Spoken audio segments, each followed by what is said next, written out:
मैं अपने 5 साल के कार्यकाल का ब्यौरा पूरी जनता के सामने रखता हूं और मैं हर बार चुनाव में जाता हूं तो अपने पुस्तक छपाता हूं। जीतेगा भाई, जीतेगा।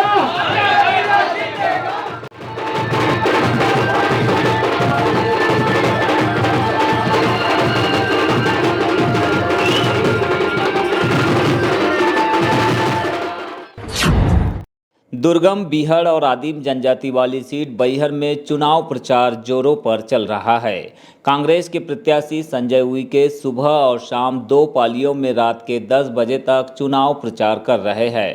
दिवाली पर्व से एक दिन पहले भी संजय उइके ने छत्तीसगढ़ बॉर्डर से सटे ग्रामीण इलाकों में पहुंचकर गांवों में जनसभाएं ली।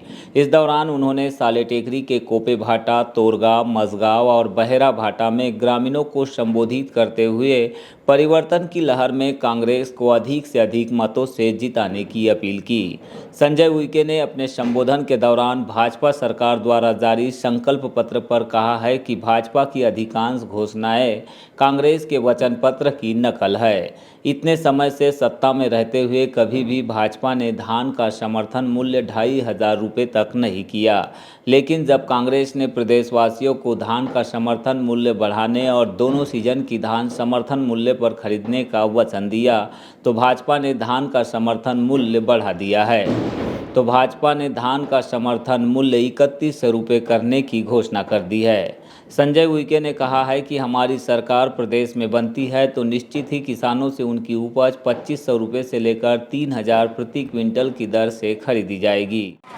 रोजगार की बात कहा, स्वरोजगार की बात कहा तो हमारी महिलाएं जो समूह बनाकर रहती हैं, जो आजीविका मिशन ने बहुत सारे महिलाओं के समूह बनाए हुए हैं, तो छत्तीसगढ़ में जिस तरह से गोबर 1 रुपए में खरीदा जाता है, कांग्रेस की सरकार प्रदेश में आप सब लोग मिलकर बनाओगे तो 2 रुपए किलो प्रदेश में से गोबर खरीदा जाएगा। और गोबर खरीदने के बाद हमारी महिलाओं को गोबर से बनने वाले बहुत उत्पादक होते हैं, उनको स्वरोजगार से जोड़ने के लिए हमारे महिला समूह को भी दिया जाएगा। ये कांग्रेस के वचन पत्र में है साथियों। इसलिए आज मैं आप सबके सामने कांग्रेस के लिए और अपने लिए वोट मांगने आया हूं। पिछले 18 साल से प्रदेश में भारतीय जनता पार्टी की सरकार है। इस भारतीय जनता पार्टी की सरकार में युवाओं को रोजगार नहीं मिल पा रहा। आज आप स्कूल है, स्कूल में टीचर नहीं है, 80,000 शिक्षकों के पद पूरे प्रदेश में खाली हैं और उनकी भर्ती प्रदेश सरकार नहीं कर रही है। उनका काम हमारे युवाओं को बेरोजगार बनाने का काम अगर सरकार ने किया है तो प्रदेश में भारतीय जनता पार्टी की सरकार ने किया है। इसलिए मैं यहाँ के युवाओं से, हमारी माताओं से, हमारे किसान साथियों से कहना चाहता हूं कि जिस तरह से महंगाई इनकी सरकार में बढ़ी है तो मुझे लगता है कि किसान हैरान और परेशान है। पूरे देश में अगर सबसे ज्यादा आत्महत्या किसी प्रदेश में अगर किसानों ने किया है तो मध्य प्रदेश के किसानों ने किया है। क्यों किया है कि आप सोचिए, जब 2013 में कांग्रेस की सरकार थी तो डीएपी का कितना रेट। उन्होंने कहा कि कांग्रेस ने इसके अलावा शहरी क्षेत्रों की तरह ग्रामीण इलाकों में भी आवास हितग्राहियों को 2.5 लाख रुपए देने का वचन दिया है। साथ में पहली से लेकर कक्षा 12वीं तक के बच्चों को प्रति माह 500 रुपये से लेकर 1500 रुपये तक की छात्रवृत्ति देने के लिए भी हमारी सरकार वचनबद्ध होगी। किसान कर्ज माफ़ी, 100 यूनिट बिजली बिल माफ, 200 यूनिट पर हाफ और 1500 रुपये महिला सम्मान राशि के अलावा 500 रुपये में गैस सिलेंडर दिए जाने का वचन भी कांग्रेस के द्वारा दिया गया है।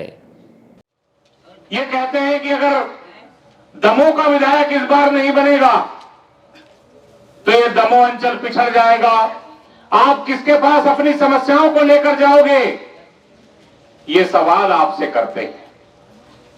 तो उनको ये भी करने की जरूरत है कि हमारे ओबीसी भाइयों को जो पंचायत में आरक्षण नहीं मिला उसका जवाब भी देने की उनको बनती है। साथ मैं आज इस मंच से आपको कहना चाहता हूं कि कांग्रेस ने अपने वचन पत्र में ओबीसी भाइयों के लिए सबसे बड़ा अगर वचन दिया है तो वो दिया है जातिगत जनगणना का, वो दिया है 27% आरक्षण का। जातिगत जनगणना क्यों?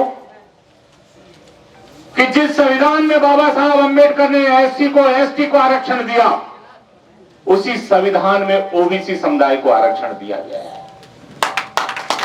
लेकिन फर्क इतना है कि जनगणना एससी की और एसटी की होती है,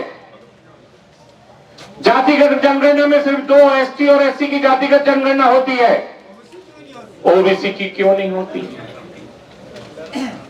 लगातार देश में आपकी सरकार है ना, 18 साल में प्रदेश में आपकी सरकार है, फिर ओबीसी की जातिगत जनगणना क्यों नहीं होती? जब आप विधानसभा में, जब आप लोकसभा में महिलाओं को आरक्षण ला सकते हो, कौन सी महिलाओं को? एससी और एसटी की महिलाओं को। ओबीसी महिलाओं को आरक्षण क्यों नहीं मिल सकता? क्या ओबीसी की महिला विधायक नहीं बन सकते? क्या ओबीसी की महिला सांसद नहीं बन सकते? तो जब आप महिलाओं को एससी महिलाओं को आरक्षण कर दे सकते हो, तो ओबीसी भाइयों को आरक्षण क्यों नहीं दे सकते?